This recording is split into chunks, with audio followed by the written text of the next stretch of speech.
It says we are now streaming live on YouTube. Hello, James. Sorry, everybody. We're Hello. about a minute late or so, but I was having to fiddle with a setting. There's Yes, I always am too. something, I swear. And Yes. then I had poor James. He's checking this and he's checking that. He can hear me, but I can't hear him. And what's going on? So we are finally out there. Welcome, everybody, to another episode of None of the Above. And James, I just figure I'm just going to copy Joe Rogan just slavishly. And I figure if he can talk about his diet and his progress with his diet, I'll do a little on that here at the beginning as well. As people who have been following the show may know, I've been battling, something that I'm pretty sure was small intestinal bacterial overgrowth. I say was in a very optimistic way because I think I've killed those buggers, right? But the way I think I've been killing them, they're probably, they never all die off. They're very, very resilient, these bugs in our gut. And that's good and bad, right? But through a keto diet, right? So I've been doing this keto style diet. And at the beginning, for the last few weeks, I was doing very strict, like 3% carb calories a day. Wow. So you can imagine you're just eating piles of protein and fat, a lot of fat and everything. And was I digesting the fat? Who knows, And then now I'm just starting to ramp up the carbs a little bit. And so yesterday I was at 8% carbs. I'm really going to try to be maybe at like, say, 10% for a while, 10% of calories from carbs. So you'd say that to gain weight, we really do need some carbs in our diet? It's easier if you do, right? From what I understand, there are people, they go into either carnivore or the ketogenic diet and I'm going to lose weight. I'm going to eat as much as I want and it's no problem. And that works maybe for a while. And then they stop losing or they even gain weight and they say, well, how in the world, am I gaining weight on this? Now, I've got some challenges too, because what the bacterial overgrowth and other things I had going on probably were doing is also affecting my ability to digest. So I've got now digestive enzymes on board, just a standard. There's so many people who make these, standard cocktails of digestive enzymes. I'm just taking one of those. At some point I'll put on my blog at don'tletitgo.com, just kind of a list of the things that I'm doing. I'm taking very few things, right? But anyway, so they think that they, are always going to lose no matter what. And that's not necessarily the case, right? But for me, it's been a struggle. I've been working really hard just to maintain weight. I have not eaten a meal from a restaurant in over 3 weeks. I have cooked everything myself. It's been boring and simple, but I'm cooking it and I'm eating it. And, I'm learning little bits all the time. So from what I understand, probably I had leaky gut, which, that's like all over the web. Oh, do you have leaky gut? And I always dismiss that stuff. It's like, oh, leaky. And then I just read about it. Actually, it's like, oh God, I probably had leaky gut. I was like, what the? But one of the things that you're supposed to take in order to heal this is L-glutamine, which is an amino acid. And so I was reading all this stuff about that. And I was like, well, what about food sources of this? I don't want to take another pill, right? So what are the food sources? Beef. Beef is a great source of L-glutamine. And what have I done in the last several days to a week? I can't remember. I've lost count now. I've been eating a pound of beef a day. Wow. For like the last several days at least. And I think it's helping. But what I have to do, my symptoms are better. I'm down to 10 milligrams of Pepcid a night only, which is their smallest over-the-counter dose. Good. You want to get off that stuff eventually. Well, right, because it's stomach acid, and you need your stomach acid. You do need some stomach acid. Digest the food, right? Well, and it's connected, maybe connected to kidney problems with its long-term use. Even Pepcid. Even Pepcids. I'd be anything that does that, I'd be concerned about because of the mechanism that they think might be involved in the other, blocking mechanisms. So all that stuff I'm a little leery of because Lord knows I've been taking tummy meds for a long time too. Okay. Yeah. Well, I'm going to get you to think about all the stuff that I'm doing, James. Yeah. And I'll tell you. So one of the things I did also in the last week or so, I found a while ago, and I thought I was so clever. There's a Ripple brand pea protein shake that they sell in, sort of the nutritional shakes section of Target, right? Wow. So it seems very healthful. It's in with all the vitamins and next to all the good supplements and everything, right? So, okay, and it's pea protein, so it's not dairy. And I have maybe some issues with lactose. So, okay, I'll do this. I think the sugar in that darn thing was messing me up. And like I said, I switched over. I stopped doing that entirely. I was like, I'm just going to eat a pound of beef. Right. I mean, now anything that derived from a carbohydrate, possibly. Yeah, I don't eat it all at one sitting. It takes 2 sittings. I can't eat a whole pound of beef at one sitting. I'm just not there. But drinking a protein shake versus like eating the stuff in the actual meat. Yeah. And then you get your L-glutamine and all the amino acids that are necessary to rebuild everything. So good. But I think I have to stay away from the scale still for now, because the scale just scares me. That mean, merciless scale. Yeah. But, go by how I feel. I ran up a huge flight of stairs yesterday, and, I had a little blip because in these cocktails of amino acids, some of them, they include what's called ox bile, which sounds kind of it sounds a little gross, but it can help you digest fats better. And especially if you're on keto and such a huge percentage of your calories are fats, you want to make sure that you're actually digesting those fats well, right? And getting some benefit from them. So you take this, you just take one little pill during, at breakfast, lunch, dinner, all 3 meals. And it turns out that the tablet with this stuff, it dissolves really quickly, and it was kind of like irritating. So that was my setback of the week. There's always like I was like, okay, I'm on, the course, I'm going, now I've got the digestive enzymes, go. And then it turns out it irritates. Ox bile sounds pretty intense. But anyway, so, it's such torture. I have to drink a shot of cream with it now. Ooh. Yeah. Just like heavy whipping cream. I just have to drink a shot with it. And it's wow. Torture, right? Yeah. It tastes so good. What? Oh, you think that's torture? Well, the cream sounds great. Oh yeah, I love cream. It's a tiny little tablet. You don't even notice it, and the cream. But you say it was everything. But you say it was Does the cream eliminate the irritation? The cream protects me from it. Yeah, that's the solution. Good. Okay. 4 calories. It's tasty. I'm all with it. So. Okay, let us know how that goes. I'm glad you're the guinea pig. Like I said, with the ox bile. I think it's all going well. Now, Stephanie in the chat over here at YouTube is saying have papaya. So papaya is a fruit. I'm not eating any fruit right now. I'm really staying away from the sugars. I'm just starting to introduce a little bit of starch. I've been giving myself, half a square of my Lindt dark chocolate just to, reward myself after a day of just hardcore macro eating that's boring. And so you got to have something. A little bit of rice. I had some rice. I added some rice. Rice. Ooh. Added a little bit of rice.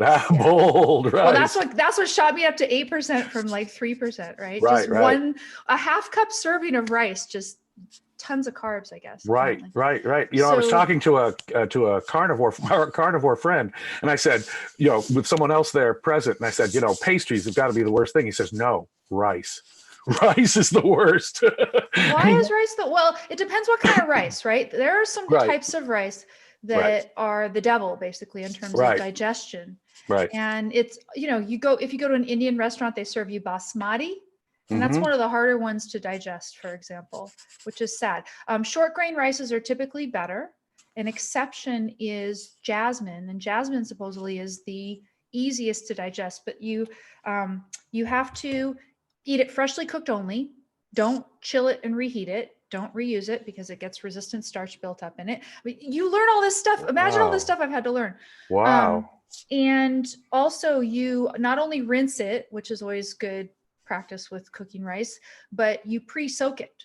So I actually soak it in the water that's going to cook in for about 30 minutes before I ever turn the heat on. That makes it easier. So this is the sort of stuff, that you do. But yeah, follow this space. Well, you're the one I'm going to contact whatever on all these technical issues now. My gosh, you're really having to learn this. No, I know this stuff, so I can help you through this, and I would love to because. Wow. But seriously, sugar, James, sugar is done. sugar's done. Like have, maybe sugar like once a year on your birthday. 'Cause your beautiful wife bakes you a cake and you've got to right. have a Very piece, special. Right. Very special. right? Right. But I swear, sugar, no, Yeah. Yeah. no. Yeah. So, and I learned all this the very hard way. So anyway, yeah, don'tletitgo.com is going to be where I'm going to put up some different things that I'm taking. How are you getting your organ meat that's so healthful, Amy? I'll let you see, stuff like that. So yeah, that's where I'll put it up. Jennifer said she ate jasmine last night. Yeah, I've always liked jasmine, but I've alternated between jasmine and basmati without really knowing anything about the difference between them. And then of course now it's always going to be jasmine. The other type of rice that's the next easiest, supposedly, and I might try it at some point, is Japanese sushi rice, the sticky. Oh, wow. But it's got to be the Japanese sushi rice, Well, now not you the would have thought Thai that would, sweet right. short grain rice. It's like there's details. Wow. Wow. And it makes that big a difference. I would have thought the sticky rice would convert to sugar real easy. Well, that's the point. That's the point. Ah.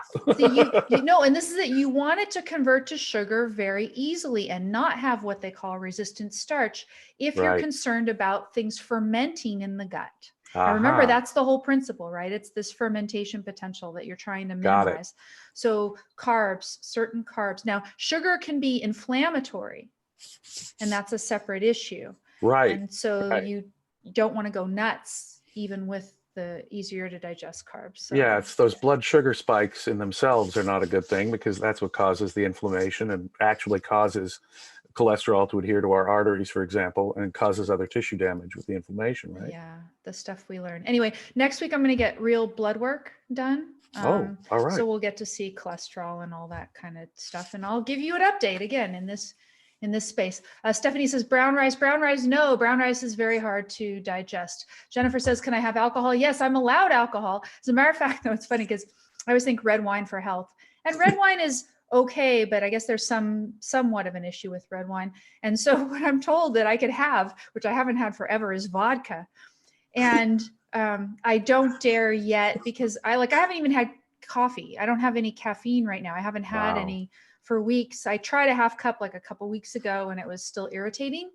So when things heal, I can have, vodka, which might burn a little, because I don't know the extent to which the tissues are raw, but I found out with the tablet quite. Well, I'm going to drive you nuts here and I'm going to have a sip of my buttered coffee right here. Oh, you go right ahead. I'm going to be there. I'm going to be there with you. I'm probably going to be there with you next week. I'm healing. I'm all good. So can you have alcohol? Oh yeah, fruit ferments. Yeah, so you eat fruit. Fruit you eat all either by itself because it digests so quickly, or you could eat it, say, at the beginning of a meal. But a lot of people they like to eat fruit for dessert, and that's like the last thing you want to do because it's on top of your heavy, say you had meat and potatoes or something, and that fruit's just going to sit there and ferment. Right. I was always, it was interesting because long before you, I was always taught eat fruit first, precisely because of the digestion issue. If you're going to eat fruit and aware that fruit is an intense sugar source. So. Yeah. No, I'll get to the fruits again. I mean, my goal is to just be on a good paleo diet. Right. Without sugar and with minimal dairy, just maybe the highest fat dairy, a little bit of it. And we'll see how we go. So anyway, so that's my update. And I assume I don't look worse than last week, probably, hopefully a little better. You look great. You look marvelous. You really do. I'm not wearing much makeup. And I think I've even noticed, I haven't gotten great sleep in the last couple nights, really, because keto also kind of keeps you awake a bit. And so I want to get out of ketosis if I can a little bit. We'll see how it goes. But I was looking at my eyes, right? And you know how like your eyes can get a little bloodshot from who knows whatever cause, but I think part of it is inflammation. That's reduced. Like I have less red in my eyes, even though I haven't been getting great sleep. Oh, really cool. You don't know these side effects, right? No, but I mean, the people who talk about the healing on the carnivore diet and they say meat heals, I believe that's true. Right? Do I want to eat only meat? No. Do I want to have a significant component of meat in my diet and cut the sugars out and stuff? Right. Yes. Right. So that's where I'm at. Right. Okay. So Stephanie says, let's go. Let's get on with our topics. So you've given me a number of interesting topics for today, but the big one that you seem to really want to be talking about is coronavirus, and I guess the world is talking about coronavirus. The stock market is telling us what it thinks of Yikes! coronavirus. Yeah. Yikes! What has it gone down? 4,000 plus points this Has over it the last really? week? Yeah, yeah, Oh, yeah. wow. I haven't We went even from something looked. like 29,000 to 24 something is last I saw this morning. So that's a huge thing, and it may just be perception, but what a dramatic perception. I mean, surely Chinese economy and the East Asian economy is going to, and we're going to some extent have an economic fallout. But Right. wow, is it going to, maybe the stock market's overstating it, but because I think the stock market doesn't like unknowns, and they're dealing with a lot of unknowns right now. Yeah. The thing that I noticed reading the New York Times was that this has unfortunately become hyper politicized. The New York Times had that absurd opinion headline calling it the Trump virus, literally. Are they serious? Oh, is that the thing that you were trying to send me that I didn't get the link? I don't know. Did you get that link? Well, no, I gave there was you a link the I tried first to link. click, and Oh, Facebook was not working well, and so I did send you the New York Times opinion piece. Call it the Trump virus. If you get sick, you know who to blame, I think is the subtitle. So, wow. yeah, now that's Trump derangement syndrome. Yeah, that we would say is officially Trump yes. derangement syndrome. Yes. And it's gotten to the point that we're blaming one another for diseases, and that's not good. I have to say Trump took a lot of criticism over a month ago when he did the travel ban from China. There were people in left-wing magazines calling it racism. Right. And now, of course, they're saying he was asleep at the wheel. And that's really not very fair, because he has had a task force, on it for, at least a month now. Another interesting sideline to it, of course, is that a lot of the Democrats in Congress are saying, this is a credibility issue. Trump is anti-science, and therefore his credibility on scientific issues generally is causing appropriate distrust. So that when we see, for example, here in California, there is a whistleblower from the CDC who said that the people who were greeting the people who were coming back from China weren't wearing the appropriate protective gear and didn't have the appropriate training. And wow. So they're afraid that may cause some spread in California. Now, that was an administration screw up. I don't know if it's Trump's fault, but that was an administration screw up, obviously. But to say that Trump's, and who are these Democrats saying that Trump is anti-science? They mean that he's not pro global warming madness. That's their religion, and as the Democrats are sort of fighting with Trump over the moral, who owns Christianity, you got Pete Buttigieg and Nancy Pelosi saying, we Democrats really own the Bible and the New Testament. And so if they're doing tug of war over who owns the Bible, I'm not sure either side has really a great deal of credibility when it comes to the defense of science and reason. No, not at all. I was looking to see what Trump himself wrote in reaction to this accusation. He says on Twitter, so the coronavirus, which started in China and spread to various countries throughout the world, but very slowly in the US because Trump closed our border and ended fights very early, is now being blamed by the do-nothing Democrats to be the fault of Trump. That's like one long sentence. I'll tell you. That is a run-on sentence, and our English teachers would have circled that in red. But oh yeah. I guess the nub of what he's saying there, I agree with. The Democrats are ridiculously blaming him. And I'm not sure I know to the extent to which the travel ban reduced the spread here in the United States, North America generally, but surely it helped. It probably did some. Yeah. I mean, so I look in terms of, objective view on this whole issue to Amish Adalja, right?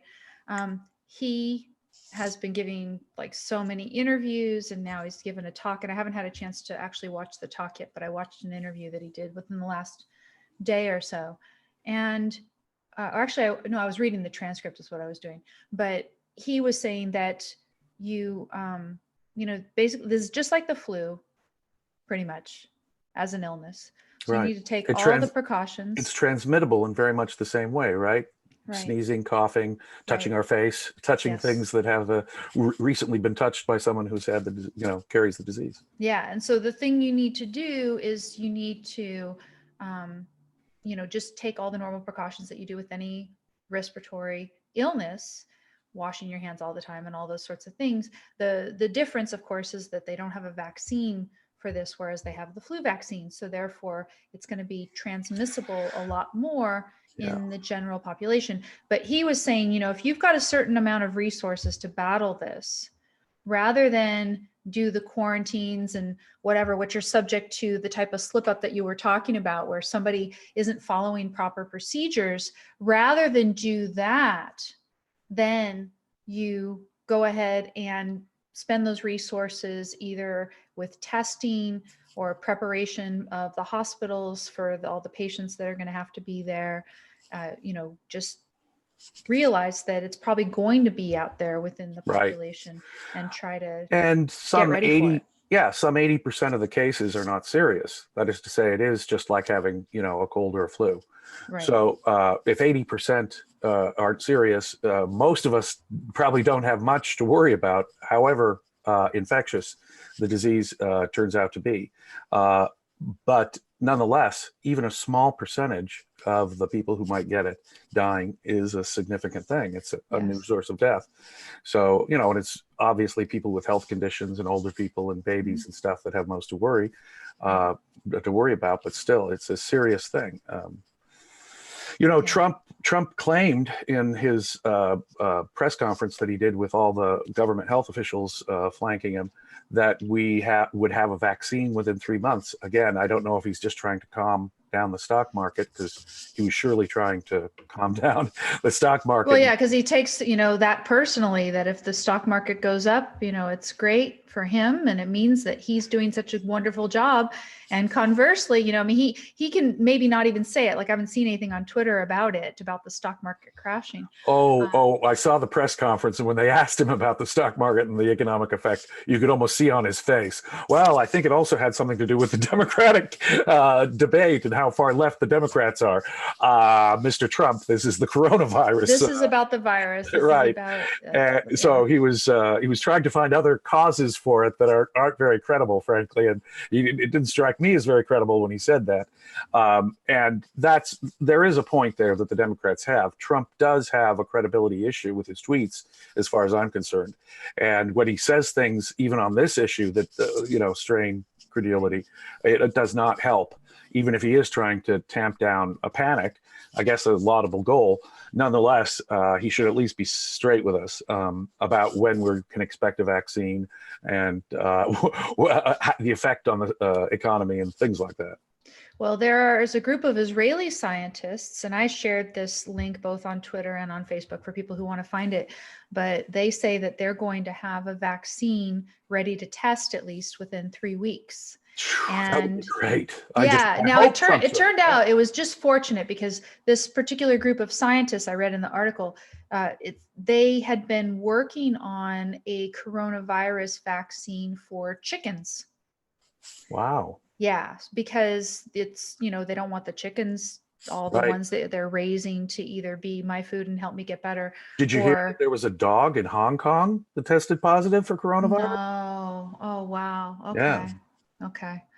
God, that's terrible. Yeah. So in any event, I'm sorry, I derailed you there. No, but animal okay. transmission is interesting, isn't it? Sure. And apparently there's enough similarities between what they were trying to do for the chickens and what would need to be done for human beings, that there wasn't too much further to go to take the work that they've done there and make it adaptable to this virus. That's what they say. Now, I went ahead and posted that on Twitter, and it just happened to be that I got my once in an every blue moon retweet from Ben Shapiro on that tweet where I'm saying, here's some more good news. And then all these people come back and they say, well, Israel was supposed to come up with a cure for cancer a year ago. Where is it? We don't believe it, and blah, blah, blah, blah, blah. Now, it is true that they say it's going to be here in 3 weeks. Okay, let's see what happens in 3 weeks. Is it going to happen? It'd be great if it does. And then they have to test it. And is it safe? There is some element of reality to that. But then there's also the government bottleneck potential for stuff like this too. So Amish was saying that it would be maybe 12 to 18 months. Yeah. See, Yeah. going through just the normal FDA protocol suggests to me that it's got to be a year and a half at the quickest. Now, one of the good things Trump has done is he did sign one bill where people already have terminal illnesses. They can experiment with new experimental drugs, but that I don't think is going to help here because No. And one thing that in that interview that I read that Amish was emphasizing is that we need to not only, put the resources towards developing a vaccine, but also need to kind of step up the pace of any clinical trials on antivirals. So this is, once you have it, you can take an antiviral, say like Tamiflu. Right. I once took Tamiflu and I thought it was good, but now I'm thinking back, was taking Tamiflu one of the things that got me where I am now? Just thought of that, right? Because I'm looking at what are all the things that I've done wrong to get me, health-wise to where I ended up in the last year. But I don't know. But an antiviral is a good idea if it's right. If they can get good, effective ones, in the post HIV world, they have developed all kinds of amazing antiviral drugs and viral, virus treatments, which simply didn't exist, Haven't they eradicated HIV in someone? I remember that they've actually cured somebody. I did think last year. Yeah, I read a headline like that, but I'm not sure to what extent they've really eradicated it in people who have the virus. As far as I know, there was a case where they have. A case, yeah. The good news, of course, on HIV is that they have cocktails that do extend one's life to a normal lifespan and don't, can prevent the terrible degenerative aspects that full-blown HIV/AIDS can do. Well, so, in my former life, I was doing dog agility, right? Right. And as part of that, I got to spend some time with Greg Louganis, the famous Olympic diver who's been HIV positive forever. Right. Oh my gosh, you should see how that guy looks, is built and stuff for his age. No, I'm saying, right. Well, he looks fabulous. And he always looked great. He's really an Olympic athlete. I know, but he does not look like anyone who's been battling this for a major as disease. long as he has. Right. And so somehow he's managed. And now that the drugs are getting better and better, maybe even he will be completely free of it at some point. I really like to hope. Yeah, let's hope so. Regard. But he owns the same breed of dog as I do and stuff too. It's kind of fun. He's into the Pyrenean Shepherd. So a little bit of a connection. No, he was fabulous at, dog agility, very more graceful than many of us, you might imagine, right? Right, yeah. As the graceful diver that he was very graceful when he was running around. So anyway, so the coronavirus. So what do you think should be done? I mean, do you agree with Amish about the quarantining is kind of silly? I would defer to experts on infectious disease and epidemiologists. Don't claim to be and pretend to be an epidemiologist. I've heard arguments that say the wrong kind of quarantining can make things worse. Right. I've heard arguments like this, that quarantine shouldn't really be the focus because we know it's going to spread anyway.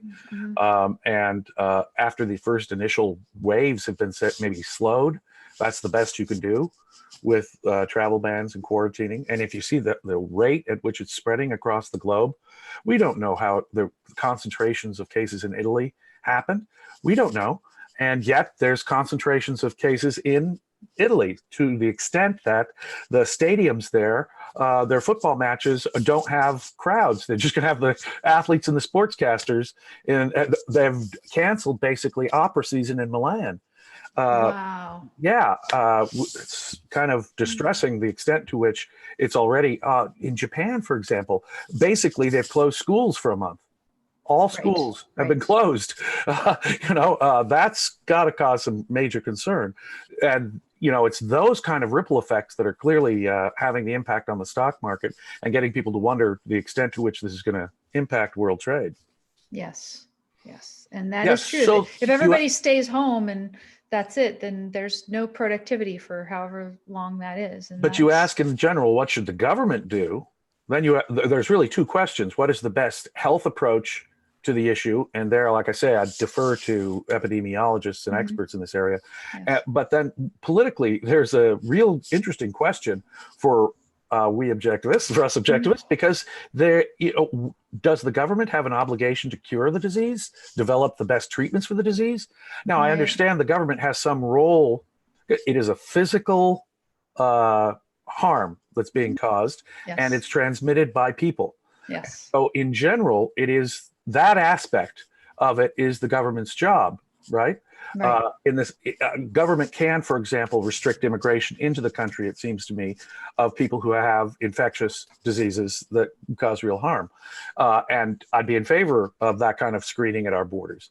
But does the sad thing is that so much of our science and health infrastructure has been taken over by the government, has been pushed out by government activity. We don't have as much of a private free market health apparatus and infrastructure as we probably should have.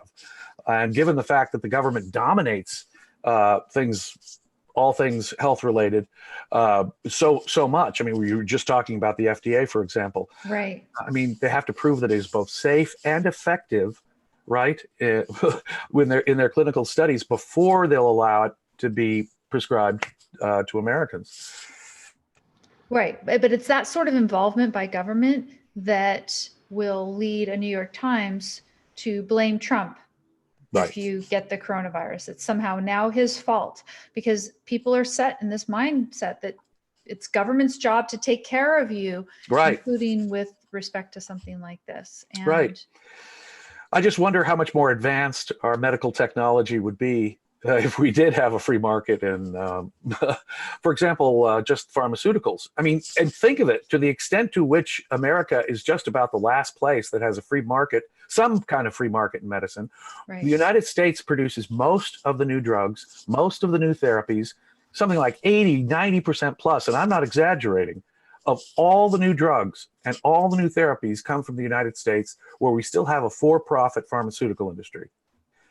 A lot of the Democrat proposals to reform healthcare would eliminate that altogether. Yes. The evil profit-seeking pharmaceutical companies, and yet, of course, that is what makes America such a superior place when it comes to healthcare and dealing with these kind of diseases.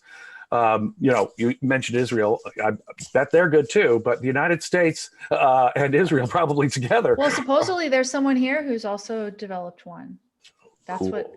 There's a Wall Street Journal piece. I couldn't get behind the paywall to actually read it, but they were saying, that there's one here as well. People were saying, so cool. It's, which one is going to work and so be effective and safe. And then how quickly could it get out and distributed is the biggest question. And rather than to whom will they give it? And, See, and that's the other thing. So long as government is at the supply point for things like testing equipment and all the other medical equipment that protects us, government is to blame. And you heard about the case here in California, right? The first community spread case that's in the U.S. And again, do we know how that lady got it? Well, I have an idea because it's in the same county as one of the quarantines. Right. So somebody at the quarantine was not following proper procedure and maybe got, a very mild case of it or something, and then transmitted it somewhere.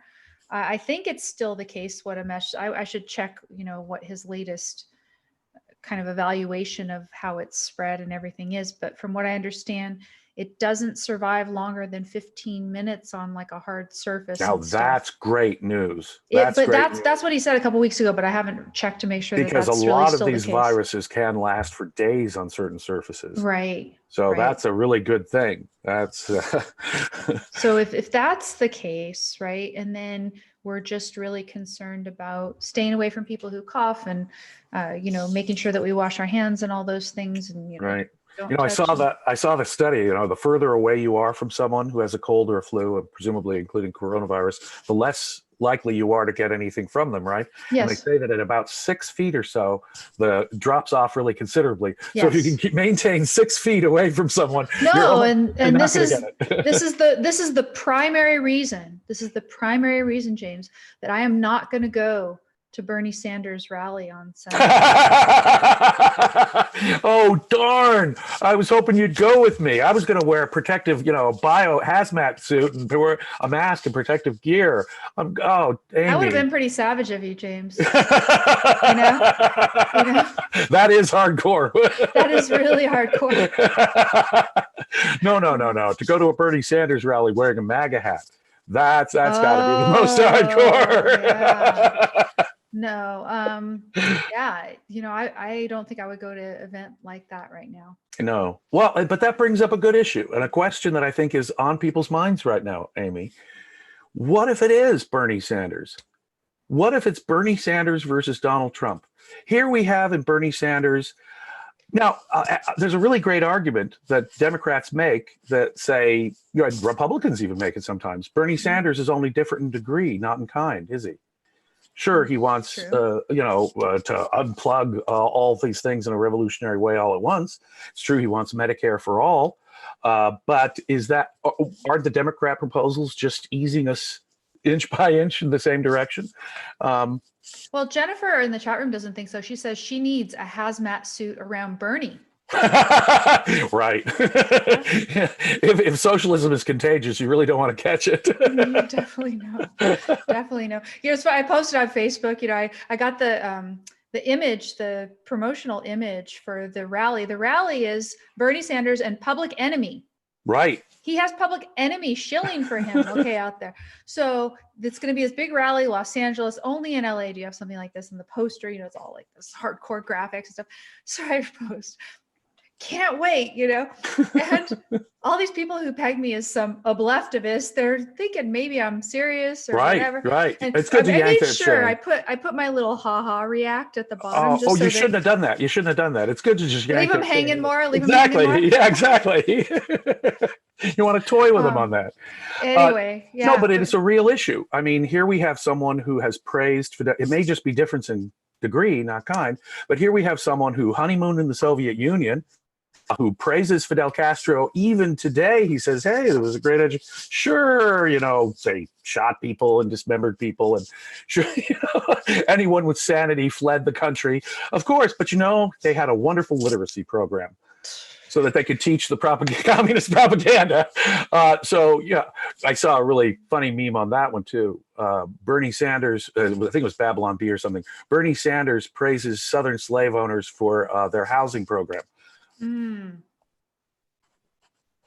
Because, gosh, the slaves were given a roof over their heads. I did see that one. Yes. Yeah, we're so still you're asking me the question, though, right? So we still haven't addressed. Okay, if it's Trump versus Sanders, and see, that is we know Trump is a known entity.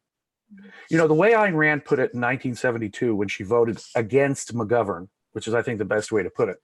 She didn't so much as vote for Nixon in 72 as she voted against McGovern, anti-Nixonites for Nixon. Yes. She said, Nixon may not be able to save the country, but we know George McGovern will surely destroy it. And I wonder if that same logic, to what extent that same logic can be pressed. In other words, we'd have to put it differently. We'd have to say, Trump is destroying this country little by little. Yes. But we know Sanders would try to destroy it at a much faster rate. Yeah. And then you'd have to start thinking about things like, well, what sort of opposition would he face, and blah blah blah. Right, and of course we have to decide. Trump will give capitalism the blame to some extent, but should that be the reason for our voting if we have something so dangerous as a Sanders? Well, my answer. Okay, ... What is your answer? None of the above. Right. I can't vote for either of those guys. See, that's it. It becomes... I can't cast a vote for either of those guys. When it gets so obnoxious, right, to say that this one is so awful, this one's a complete totalitarian, and this was just a authoritarian, it gets to a certain point where the logic doesn't really even work anymore, does it? No, it really doesn't. And that authoritarianism, as I was trying to sort of, I was going to say fumble at making the argument last week, which is that authoritarianism is just inherently incompatible with freedom. And so certainly none of us should be excited about an authoritarian. We should be railing against anything that he does that smacks of authoritarianism. And because he does have this authoritarian aura about him, and he seems to inspire that sort of unthinking loyalty that an authoritarian does, among some quarters anyway, then I mean, there's just no way that I can cast a vote in support of that. Well, it's not as though, see, this is what a lot of the Trump fans will say. Oh, look at all the great things Trump has done. No, it's not as though he's taken out some major part of government or been a real deregulator, getting rid of a bunch of regulations. Regulations are just increasing at a slower rate. And of course, he wants the government to expand in any number of ways, right? He wants, just giving us tariffs, just giving us new agents, wanting to regulate drug prices. He'll strike a deal with Nancy Pelosi tomorrow. Yes. On regulating drug prices in the pharmaceutical industry. Well, and that's the thing that I am concerned about, is that there's a significant chance if he's reelected, there's going to be either a Democrat House or Senate, maybe even both. And in order to get something done and leave a legacy, because he was already, again, there's video in which he says he's for universal health care, and people throw it around all the time. That clip keeps coming up. Oh, he wants to insure everybody. He said so repeatedly. Of course he does. Of course he does. And so he can do it, basically just, bring us from Obamacare, at least the next major step towards socialized medicine. Oh, yeah. And call he'd it sign Trump it. care. Right. And because Trump signed the deal with Pelosi, it would be cast in stone forever. Oh, of course. And his, plausible deniability will be, oh, I had to compromise with the Democrats. I had no choice. This raises an interesting question. I've been listening to the Democrats hyperventilating over the possibility of Bernie Sanders, a self-described socialist. And they say, a lot of Democrats and Republicans in the debate say, what has been, they're doing a lot of soul searching now and asking what role did we play in creating Bernie Sanders? Because Republicans will say, this is your Frankenstein's monster. Yes. You welfare statists, and it's true. Back in the 70s and 80s, when I went to high school and college, I would say things like, where the Democrats are leading us, they're leading us to socialism and communism. Yes. And people would say, oh, you're exaggerating. You're being, silly. How could you think that? No, there'll never be real socialism here. Well, now we have they would always dismiss me as, that's Atlas Shrugged or F.A. Hayek's Road to Serfdom. You radicals on the libertarian side think that. But now here we are. But I would ask the follow-up question: what role have the Republicans played in creating this? Hasn't Trump driven by embracing so much of this, tariffs, immigration restrictions, so much of the big government, labor Democrat policies of old are now Trump's essential policy, and that helps the Democrats move further to the left. Sure. But more than that, just look over the long span of recent decades. What has caused more damage? Republican Me Tooing and compromise on Social Security, Medicare, the Environmental Protection Agency. Every time there's a debate, the Republicans will do this compromise. Yes. Richard Nixon will come along and make the compromise. George W. Bush will come along and make the compromise, create some vast, new, horrible government agency. So isn't it really the Republicans who as much created the Frankenstein's monster as Bernie Sanders? Well, that, and then the other thing I would say that the conservatives or Republicans have done is they've always tried to bring their religious issues into politics. And so insofar as there would have been success for just a consistent small government rights respecting movement within the Republican Party, that got stamped out by the sort of evangelical wing of the Republican Party. Yeah. And, the deadly turn they let that happen. They let that cancer into their party. And the deadly turn did happen with Reagan and his embrace of the moral majority. There's really no question. It wasn't just one issue, abortion, but it sure was an issue that, focused them. But it was school prayer and a bunch of other issues at the same time. And Reagan was the one who, not just on a single issue or something, but ideologically wedded the Republican Party, in effect. Yeah, I mean, here's to the thing: religious you vote conservatism. for Trump. You vote for Trump this time around, and as I talked about last week, you're going to get Roe versus Wade overturned, most likely. You know, I want to hold out. I'm holding out hope that Gorsuch and maybe even will maybe uphold Roe versus Wade. I'm holding out hope. I'm holding out hope so that one more justice wouldn't make the difference. I'm hoping. So I'm not sure that it would inevitably mean the end of Roe versus Wade should Trump get elected and appoint Ruth Bader Ginsburg's replacement, which surely the next president will do. I don't think it turns on that necessarily, but it may. It may.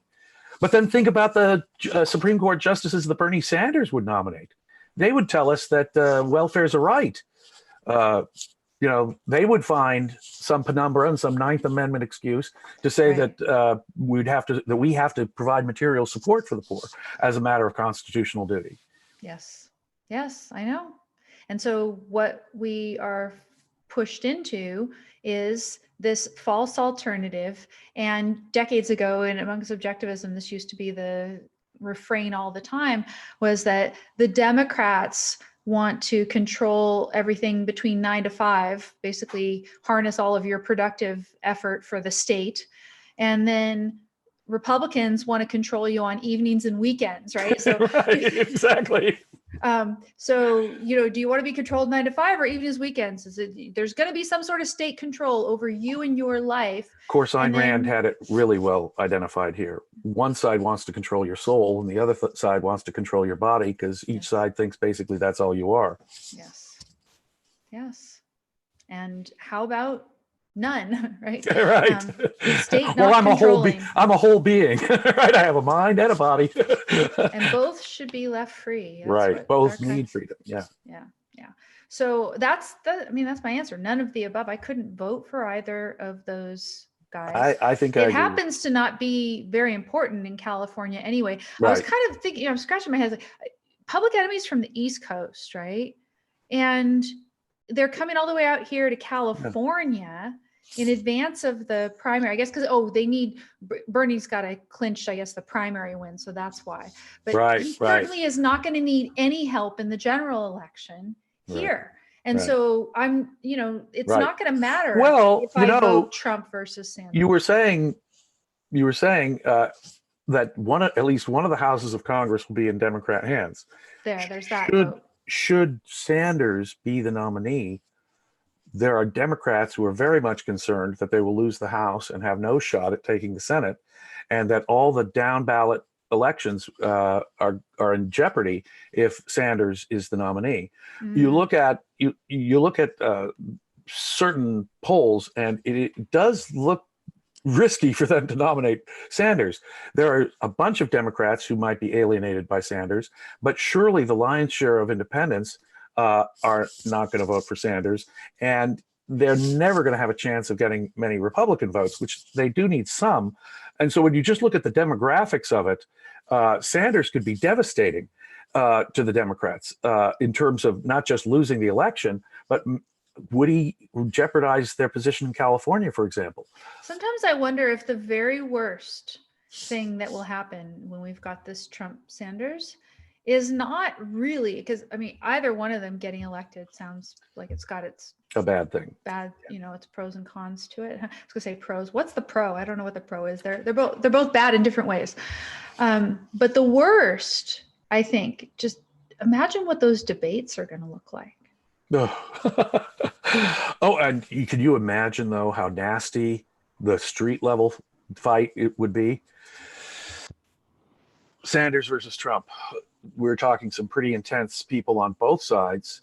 It's true that those are the candidates that have the enthusiasm. That enthusiasm has boiling under it people who are willing to take it to the mat.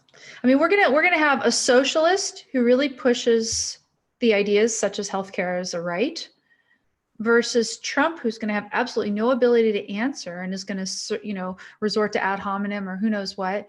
Oh, you know how Trump's going to attack him, communist Bernie, and that's going to be the hammer, right, and the sickle that they will use against him will be just that, his communist. Oh, that reminds me. So I got this image from a friend of mine, Stephanie, on Facebook, and then I posted it and everything. And she was saying, okay, so what is Sanders' rap name? What is his rap name? And I was thinking Santa Claus, like CLAWS, right? Because not only is he giving things, but then he's also, he's going to have government claws into us even more than ever before. Santa Claus, right? And then she had a good one, or I don't know if it was her or somebody else on the thread, who knows, but it was MC Hammer Sickle. That is great. That's his rap. MC Hammer Sickle. I love that. Right, right. Just as I said before, the real difference, people are making the comparison, because they both do have popular followings, and both are claiming the populist mantle, and they're comparing the election, the nomination of Trump in 2016 to Bernie, basically doing a similar pattern with the Democrats this time. Right. The difference is, of course, Trump was never a free market ideologue. Trump is, in effect, moving the Republicans to leftward to what was more a Democrat position on matters of economics and trade. So there, the analogy breaks down. And the truth is that I think that did make it so that more Democrats were comfortable voting for Trump. And they were. Millions of people who voted for Obama ended up voting for Trump. And that makes it a lot easier for working class folks in Ohio and Pennsylvania and Michigan to vote for Trump. I'm not sure there's the equivalent with Sanders. I tend to think that Sanders would be a tsunami of destruction for Democrats. At least I'm hoping so. If he wouldn't be, then America is sunk. Okay, so you're hoping so because you actually do believe that under Trump we'd be significantly better off. Yeah, I have to think that, well, see, and the problem why I couldn't vote for Trump is what you say. He's an authoritarian, and I really can't, I don't think that's a long-term answer to Sanders. On the other hand, Sanders could be a disaster. Even if Sanders got elected, presidents are far too powerful to play games like this. I don't think that we can, on purpose, elect a socialist just to push the lesson and show everyone what a disaster it would be, for example. I don't think you can play games like that with the economy or people's lives. On the other hand, if he was simply the nominee, it could be a good political object lesson for Democrats. I heard one Democrat analyst say, well, if someone like Bernie doesn't get the nomination this time, it's going to happen, and it's going to happen pretty soon and within our lifetimes, that a socialist, hardcore socialist, will get an AOC type, will get the Democratic nomination because that's where all the energy and the fire is. American young people are about the most gullible and naive people on the planet when it comes to socialism. Right. So maybe we should get it over with now. Maybe we should have Bernie be their nominee now and have that politically go down in flames, because I have to believe that the American people are better than Bernie. And it's the question of whether the American people perceive that Bernie would be significantly worse. In fact, I'm not sure. How much is left of the American sense of life really is the question. That is the thing that most interests me. Which is why people, if you're here at YouTube, my channel is called Don't Let It Go. Subscribe. Yes. But no, it's because that Rand wrote this great essay in the 1970s it was 71. She was talking about the fact that we have something called the American sense of life, that even though it's not held as an explicit philosophy, an explicit set of ideas, it's a set of attitudes that are uniquely American that have protected us so far from ever wanting to vote from somebody like a Bernie Sanders. And so then the question is, here we are in 2020. And is it still alive and well, this sense of life, enough to stave that off? Now, the way that I think of, people say, that Trump, he's pro-American and he loves this country and he really embodies the American sense of life. To me, he embodies some sort of a maimed, kind of hideous reflection of an American sense of life. It's not, it's like Plato's myth of the cave, but worse, purposefully bad versus just inaccurate. He doesn't have, he's a non-ideological guy. And that is And really he's the an problem. authoritarian nationalist. Right. So, See, that's it. His instincts are all nationalism, authoritarian, I think. And he never really was a Republican, right? He switched parties. It's not a question of him sharing, say, the right's values. They'll vote for him.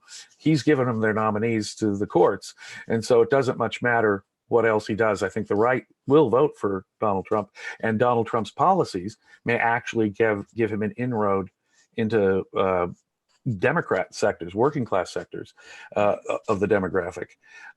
So I have to believe.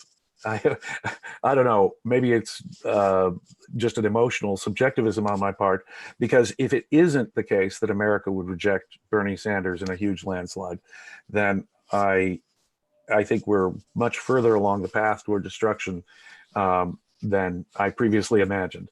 right. It really will come down to, I mean, again, this spectacle of having as an American presidential debate a communist arguing, he'll probably do it fairly cogently, Oh yeah, in he's a pretty good favor debater. of communist principles versus someone who can't make an ideological argument to save his life and doesn't want to. He rejects it, he says, and is not going to be able to put any sort of defense up against these attacks on true Americanism. Yeah, it would Because not be a principled defense of freedom. he cannot defend Right. Americanism, is what it comes down to. Right. No, he'd be doing all Our sorts. sitting president cannot defend Americanism. No. It would be all sorts of Me Tooism. Oh, well, we can do it better. We can do it cheaper. We'd do it this way. But don't worry, Bernie, the federal government would still do it. Yes. So it's a question of how we get there, Comrade Bernie. In effect, would be Trump's argument, right? In issue after issue. I've done such a good job taking care of you. Right. Trump Let will me say. take care of you more, because I will take care of the little guy better. Right. Yes. So, yeah, so I can't vote for either. I don't really know what to hope for, but I do know that the debate spectacles would be, whew. Yeah. Not a defense of freedom, but the most we could hope for is a rejection of the socialist label. Right, but not for, just not for any good reason, though. I mean, a Right. little bit. He can point, he'll say, okay, well, we don't want to be Venezuela. Well, that's true. Well, and he gets the big applause when he says we'll never be a socialist country. But Bernie Sanders' reply is, but to some extent we already are. Look at a lot of what the government does. We have Social Security and Medicare, Yes. and Bernie Sanders would say the best parts of America are socialism. And Trump would merely be dickering over costs and the right way of skinning the cat. He wouldn't be talking about the free market or the importance of freedom as such. Right. No, he would be offering socialism light without the label. Right. Now, what are you going to do, basically stock market wise and everything else? Do you think it's going to recover? Are we in this slump forever? Well, as the great Yogi Berra said, predictions are difficult, especially about the future. The truth is that we don't know, and a lot depends upon because surely this week it's been driven by the coronavirus headlines, and I don't know how that's going to pan out.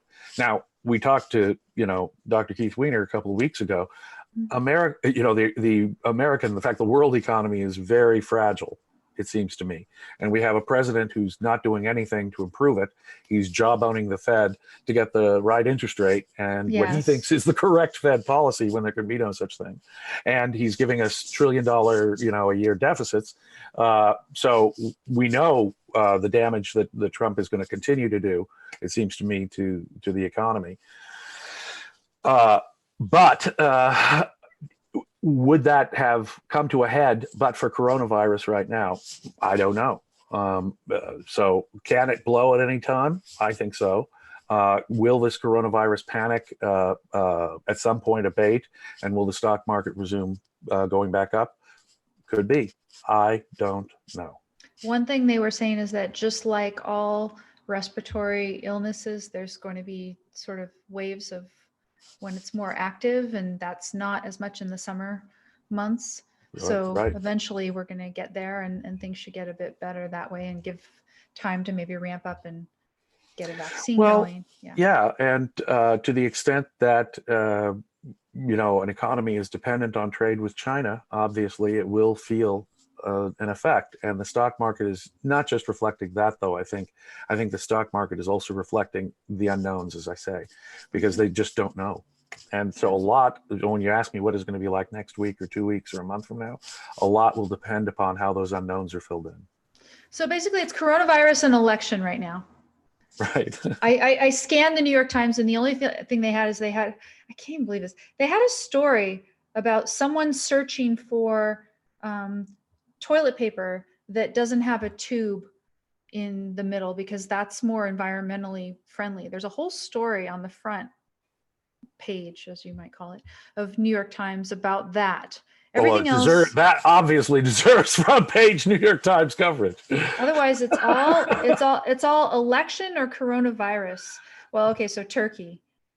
There's some action going on in Syria that might end up actually affecting the rest of the news and the presentation. Well, Trump is suing the New York Times because they alleged that he, was working with Russia.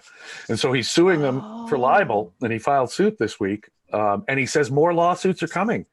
So we had in fact, we began the program by talking about that obnoxious New York Times opinion headline, Trump virus. Well, should a president be able to sue the New York Times, no matter how rotten their opinion is, or how misleading they may be with Russia or coronavirus or something else? To what extent does free speech guarantee us, including newspapers, the right to have obnoxiously wrong opinions without facing a libel suit or some defamation suit? Well, so here's the drill with libel or defamation, that if it's expressed as opinion, that gives you some insulation. Right. And also that with respect to a public figure, a president being the biggest among them, that gives you even more insulation from liability. Have to show actual malice because he's a public figure. And that would, in effect, in these cases, I think, require that they prove that they knew that it was false when they published it. Yes. And as you said, it would have to be specific and factual. Yes. So assuming that there was some specific, remember where they have said that an opinion piece can't cover up for something that is specific and factual. So it would have to be a specific fact that they knew was false, and they went and published it anyway just to get Trump. You'd have to demonstrate all those things under New York Times versus Sullivan, right? Yes. And so then, ironically, right, New York Times versus Sullivan. Yes. But how does the New York Times always end up making law here? Now, one of the things I remember from early in Trump's presidency was that he wanted to make the standard lower. Right. He's no friend of free speech. Yes. Right. He wants public figures to be able to sue newspapers in a much easier way than they can now under New York Times. Yeah. Right. So I would still want to keep it as hard as it is to do that. And do you see anything wrong with the New York Times versus Sullivan standard? That really is a good question. Why should there be a separate standard for some people? Oh, there should, for sure. Politicians? Come on. Politicians, right. Yes. Well, if we say that now I don't think that that's true necessarily of just actors or movie. Right. If I put my name into the public sphere, basically, and that's the test now, right? Basically, have I put myself into the public discussion? And does that really mean that I have a wholly different standard for defamation than anyone else? Right. I'm not sure I'd go to that extent. No, I would not either. I agree with you. And I think the same is true on privacy, right? Yeah. So, and with that, you would say, okay, I was thinking back to Princess Diana being, chased down by the paparazzi leading to her death and all this stuff, right? Right. So that's horrible. Now, then arguably she's in the political class. And so then maybe, but if it's someone who's just a movie star, right, not a politician. I would say that Diana was more like akin to a movie star than a politician. I think so too. People look to her for her style and personality and wit, not to her, political opinion, because the British monarchs have been basically depoliticized. So yeah, like I said, it's a little bit of a gray zone just because it is monarchy, which is technically supposedly Right. The queen is the head of state, right? Yeah, quasi-political. So it's a little hard, that example, but with privacy, I always thought it's a travesty, really, that someone becomes a movie star and then suddenly loses all of this because supposedly there's a public interest. It's as if you're picking winners and losers in favor of the Enquirer, the National Enquirer or something, just by writing the law that way. And I always thought that's wrong, and I think that's wrong in the realm of defamation and libel, and also an invasion of privacy. Yeah, but on the other hand, Trump, I think Trump, he's fair game. Well, and I think you may be right. Yeah, I think you may be right about criticizing politicians who are currently serving in office. I think politicians who have power over us are in a different position, and maybe our power position with respect to them and defamation should be different. I don't know. No, again, and this is again something I'm so about, and that I keep putting in people's faces when they will criticize me for criticizing Trump, right? Defiance, not obedience, is the Americans' response to overbearing authority. This is the quotation from Rand in the essay, Don't Let It Go, right? This is one of the aspects of being an American, is being able to criticize our politicians. Yes, we will have a certain amount of respect for them, assuming that they're politicians who are worthy of respect. But at the same, like I said, there's certain types of criticisms of Trump that I never engage in. People will, I'll criticize Trump on some, on Twitter, and the farthest I go, that's sort of a personal thing, is I criticize his grammar, say. Right. But then people will. Well, you criticize everyone's grammar, so that's okay. My own. I criticize my own. I was on law review. I can't help it. Right. Compulsion. Stop. That's right. So no, but anyway, whatever criticism I do, someone will respond on Twitter that my criticism amounts to saying orange man bad, and I don't do any of that kind of thing, right? Yeah. But a criticism about the substance of his policy, or about his authoritarian demeanor and approach, and how that can amount to, say, a chilling effect on free speech for NFL players and the NFL as such, and things like that. That's all fair game. And that is something that we as Americans need to do. We need to be vigilant against power grabs. Right. And it doesn't matter if it's a power grab from Bernie Sanders or Donald Trump. I'm against all of them equally. Right. So, right. Right. We need to be able to criticize it. And I love New York Times versus Sullivan for politicians. Right. Anybody else you can think of besides politicians, though? See, no matter how famous a private individual is, like you say, movie star or something, or even Princess Diana, I would say, even in her quasi-private status, I would say that fame alone should not change the standard of intent in a defamation suit just for being famous. We should settle on the standard that applies to everyone, say, but sitting politicians. Yes. No, I think that's right. So we actually agree on this. Oh, wow. Yeah. And you say sitting politicians. Yeah, I think it's hard, to apply this to someone, maybe if they're actively running for office or sitting in office, because I think the idea that someone is generally an ex-politician or may be a politician, I'm not sure. But if you're running for office or if you're holding office, then you're in a position, you're either getting power, want power, or have power. And that power relationship maybe is a good enough reason to say that the power relationship in a defamation suit should be different. Yeah. Well, and it's also part of, this is the American ideal that we often forget, is that our politicians are supposed to be working for us. We are all the employers of the politicians.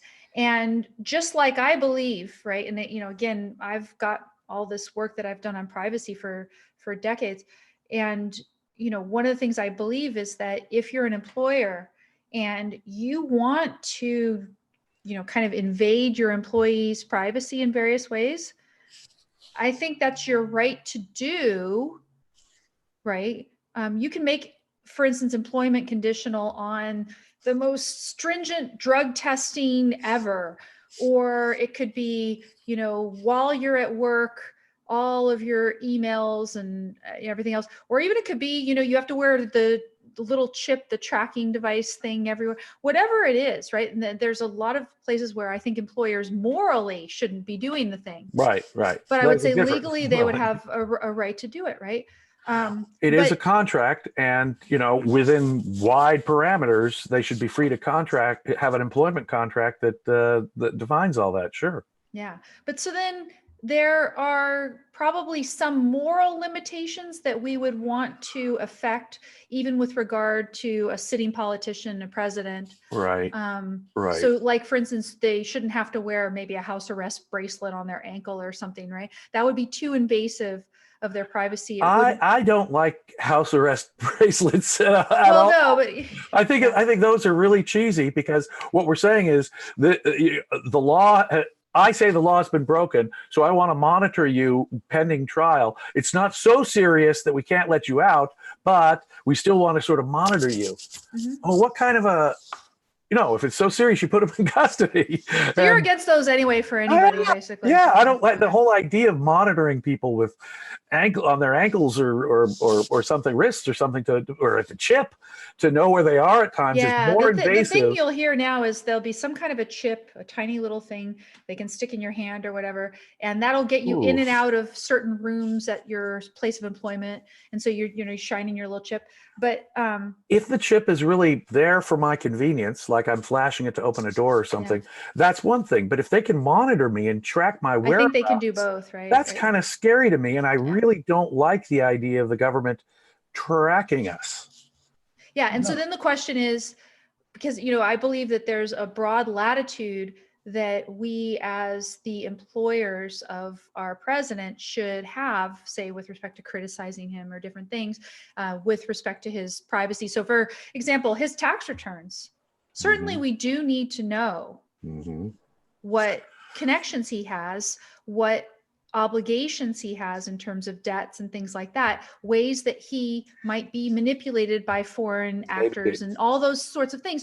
Those what do you think of this? Should within our legitimate interest. Well, do you think the law should be changed to require presidential candidates to release their tax returns for the last 7 years? I don't know about candidates, right? I don't know about candidates, but for sure when they are elected, right? Once we know that they've got the power, so they should know that once they're elected, it's fair game.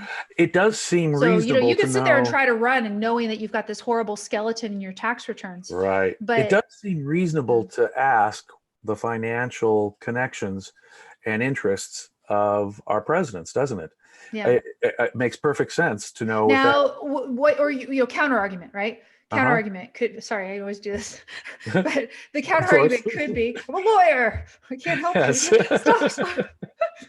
I'm just going to blame the fact that I'm a lawyer for everything. I went to law school, it polluted me for life. So it started so long ago. I think we should really blame Socrates. Yeah. If our government got to a place where there was no power to pick winners and losers such that it was irrelevant. Right.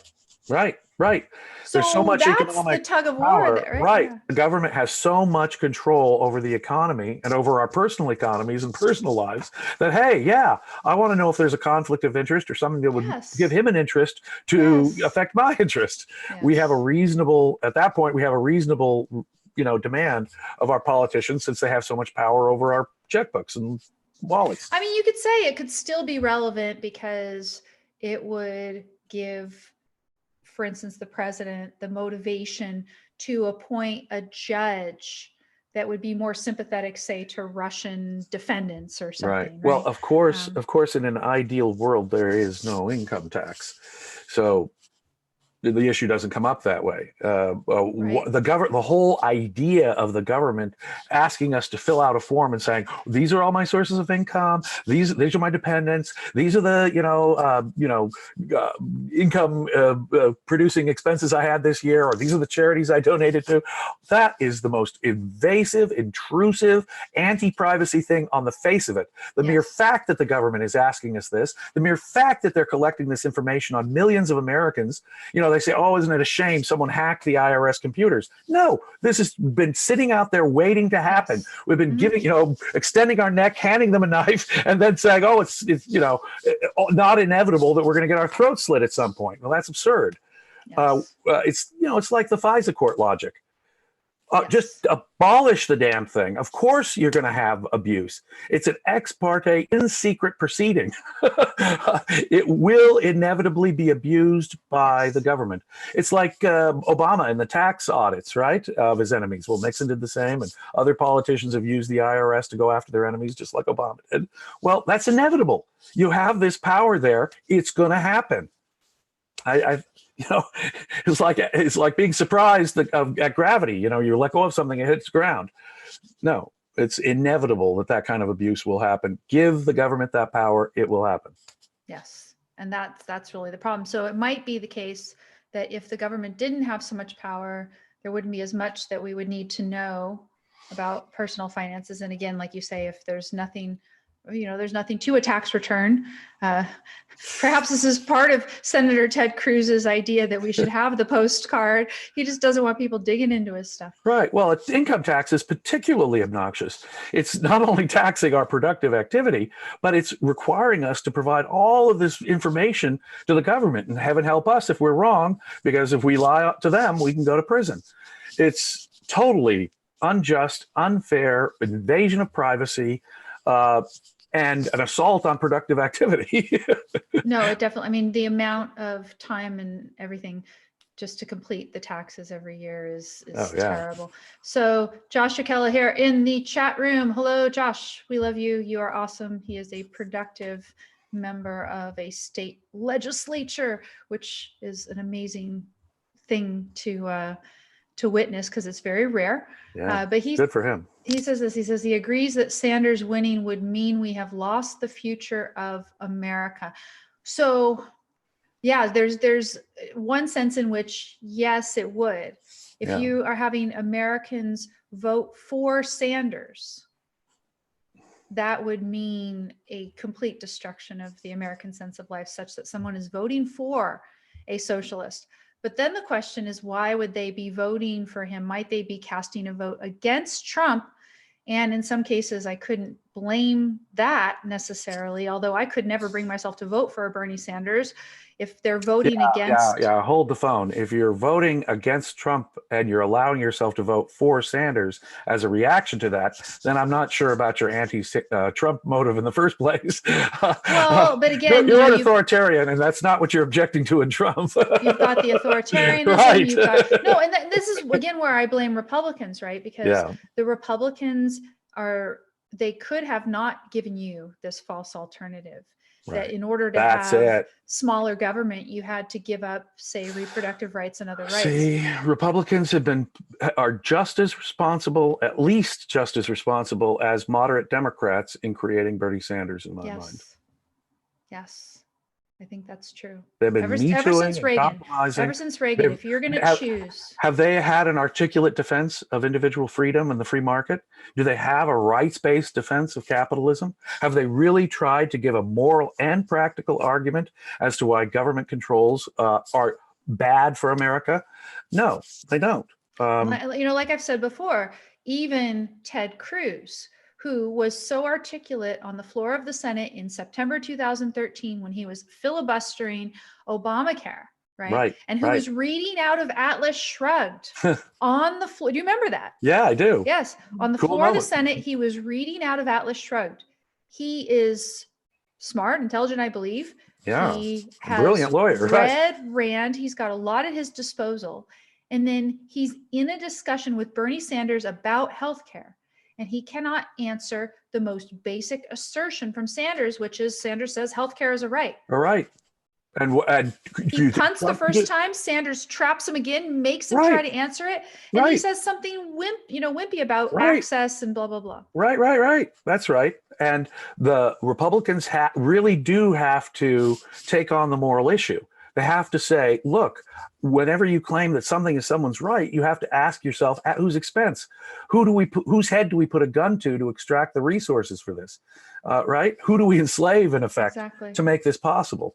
And unless they point that out in those moral terms, it's inevitable who's going to win. And socialism, since the Great Depression, the welfare state, now socialism, is what has the natural gravitational force of history behind it.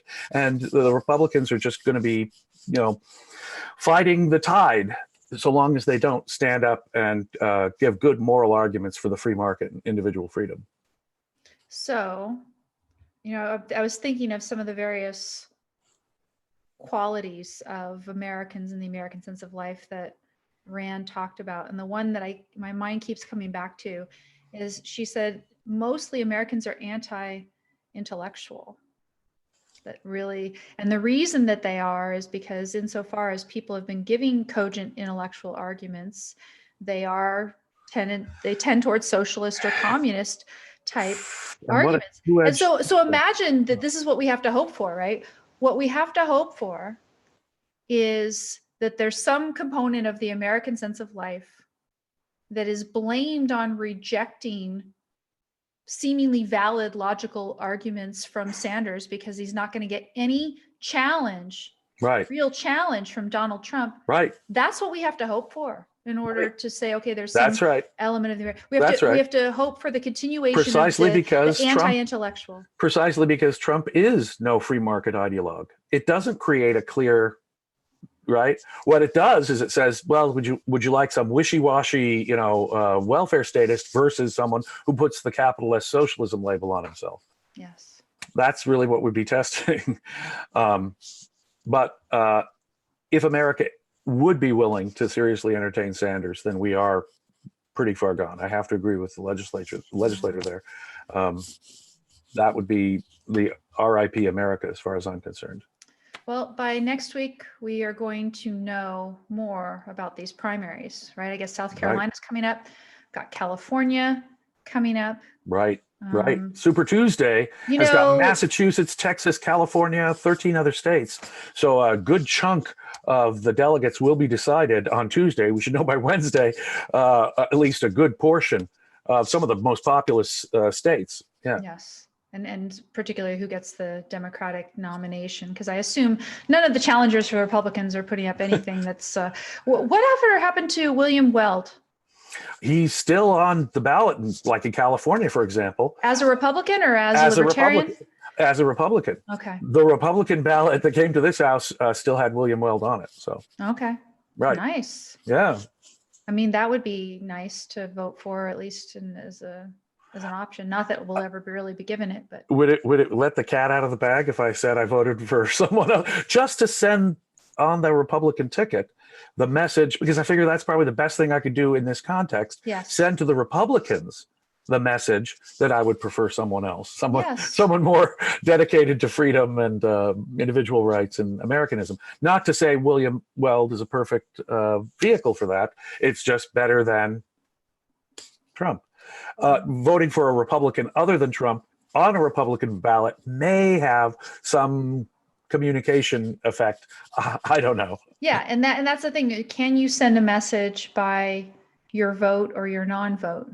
Right. In a certain way. And a loud message you can send by your non-vote is voting all of the issues and maybe some of the local candidates and then not voting for president at all. Gosh knows I've had to do that on more than one occasion. For myself, I simply could not vote for the presidential ticket at all and voted the propositions in lesser offices. Well, Trump versus Hillary.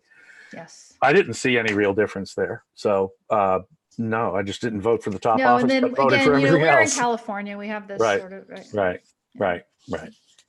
But yeah, so we will see in a week from now what the carnage is. Elizabeth Warren thinks that if I would not mind seeing a woman president someday, which actually controversially, I wouldn't necessarily mind that if you have a woman who's the most qualified to be not, I have that bumper sticker on my car. Any functioning adult 2020. Right. Sometimes there's going to be a woman who's like the only functioning adult. Right. Is your refrigerator running? I might vote for it. That's right. So, I guess she sees that she's lagging in the polls and not likely to win the nomination. And so she's starting to get some desperate arguments going. And she had this tweet out there about it was just reiterating what she said in the debate, which is, if you want to see a woman elected, then vote for a woman.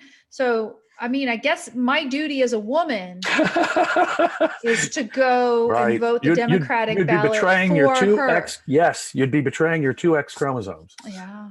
Mm-hmm. I didn't say it quite as politely in the response to her. I said, hey, you know, if you can't win on the merits, you may as well bring in your genitalias and go for it, because it's so essential what genitalia you were born with. And that's really the best way to fight sexism, is to emphasize the importance of genitalia. Yes. You know, I was reading Sotomayor's controversial opinion, where she was saying she really wished that, you know, the life experience of a Latina woman would have more influence on her fellow justices when they make decisions.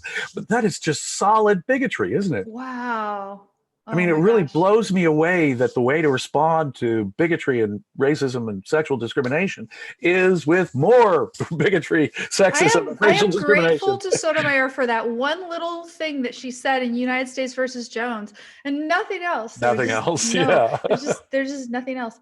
How about let's have some real feminism though in this regard. There is a woman, and yes, it's a woman, and we have to say this because we're talking about athletic sports now.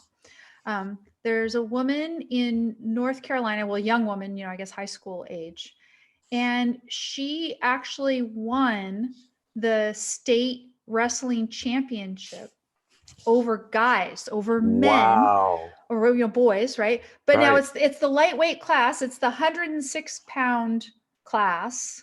Wow. Which is the lightweights, but still, a female beat a male. A female who was born a female. A biological female beat a biological male. Wow. State championship in wrestling. You know, that really is an achievement on her that she should be proud of.